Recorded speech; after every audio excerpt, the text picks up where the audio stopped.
ओह, अब समझा। तो ये मदन सिंह कीरत को मारना चाहता था।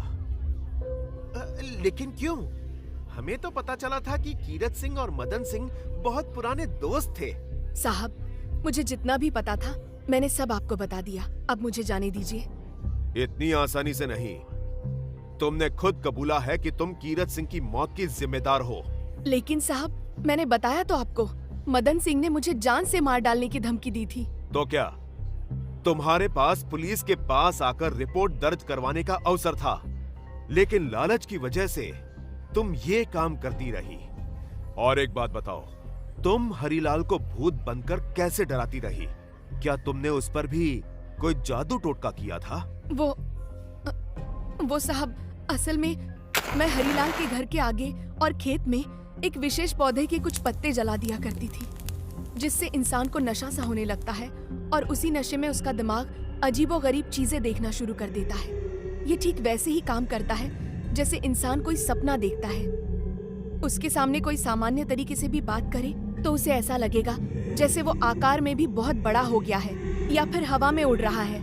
इसलिए हरीलाल उस दिन मुझे देखकर इतना डर गया कि अगले पूरे दिन बुखार में पड़ा रहा।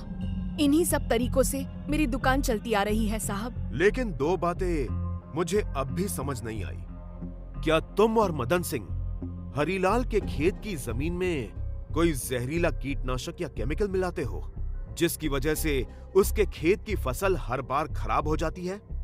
हाँ साहब, जरूर ये भी इसी का किया कराया होगा। नहीं साहब, मुझे इसके बारे में कुछ नहीं पता है। हरीलाल, मुझे लगता है ये भी मदन सिंह का ही काम होगा। इस साल तुम्हारे खेत में अच्छी फसल होगी। ये सब आपके कारण मुमकिन हो पाया है साहब। ऐसा मत कहो हरीलाल। एक मिनट, लेकिन तंत्रा, तुमने हमें फिर सीतापुर क्यों भेजा था? क्या वो हमें केस से भटकाने की कोई चाल थी और गलती से तीर निशाने पे लग गया और हमें ज्योति के बारे में पता चल गया? मैंने कब साहब? उस दिन जब मैं तुमसे उस मंदिर में मिला था, वो तुम ही तो थी ना? और हाँ, ये कैसे हो सकता है कि जिस रात को तुम मुझसे वहां मिली, ठीक उसी रात को तुमने हरीलाल को ज्योति का भूत बनकर डराया? साहब, मैं तो आपसे आज ही पहली बार मिल रही हूँ। कौन सा मंदिर? आप किस रात की बात कर रहे हैं? साहब, शायद उस दिन आपने सच में सपना ही देखा था। लेकिन साठे, सपने में मुझे उस गांव का पता कैसे मिला? सब भगवान की कृपा है साहब। कभी कभी दिमाग भी हमारे साथ कई खेल खेलता है। अब बस मदन सिंह को पकड़कर ये पता लगाना है कि आखिर उस ज्योति से क्या कनेक्शन है। लेकिन पहले इस कीरत सिंह का किस्सा खत्म करता हूँ। कुछ देर बाद साहब, ये रही जमुना जी। आइए जमुना जी, बैठिए। अब एक बात मुझे सच सच बताइए, क्या आप भी मदन सिंह के साथ इस पूरी साजिश में मिली हुई थी? जमुना बुत बनकर बैठी रही।